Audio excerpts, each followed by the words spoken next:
তোমরা কে কে পটল চিংড়ি খেতে পছন্দ করো? আমার তো খুবই ভালো লাগে, খুবই একটা টেস্টি খাবার। তো আমি কিভাবে পটল চিংড়ি বানাই চলো তোমাদের সঙ্গে শেয়ার করি। এখানে ভেজে রেখেছি মিডিয়াম সাইজের চিংড়ি মাছ, আর এখানে আলু ডুমো ডুমো করে কেটে নিয়েছি। তো আলুগুলোকে ভেজে নিচ্ছি, আর এই যে এখানেও কিছুটা পরিমাণ পটল ডুমো ডুমো করে কেটে ভেজে নিয়েছি। আর এদিকে তেলের উপরে দিয়ে দিচ্ছি জিরে ফোড়ন দিয়ে তেলে পেঁয়াজ দিয়ে দিচ্ছি, দুটো কুচানো পেঁয়াজ।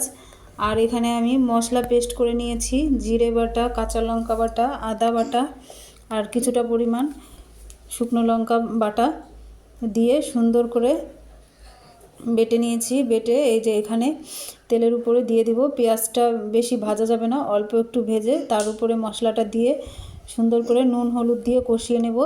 আর এখানে দিয়ে দিয়েছি একটা টমেটো। তো ভালো করে ভেজে নিয়ে তারপর ভাজা এই পটলগুলো আলুগুলো সব একসঙ্গে মিক্স করে দেব, দিয়ে কিছুক্ষণ নেড়ে চেড়ে সুন্দর করে কষিয়ে নেব। কষানোর পরে আর এই যে এখানে দেখো কিছুটা পরিমাণ দিয়ে দেব ছানা। তো ছানাটা দিলে টেস্টটা খুবই অসাধারণ হয়। এখানে ছানা দিয়ে আরেকটু কষিয়ে নেব সুন্দর করে, আস্তে আস্তে কষাতে হবে, বেশি আঁচে কষানো যাবে না।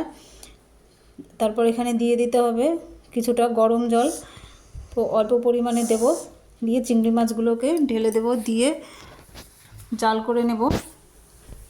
দেখো আমার রান্না মোটামুটি কমপ্লিট হয়ে গেছে।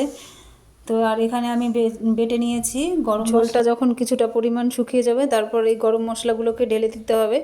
তো গরম মশলা ঢেলে দিয়ে আর একটু জাল করে নেব। দেখো আমার পটল চিংড়িটা রেডি হয়ে গেছে, খেতে ভীষণ টেস্টি হয়েছিল, তোমরাও খেয়ে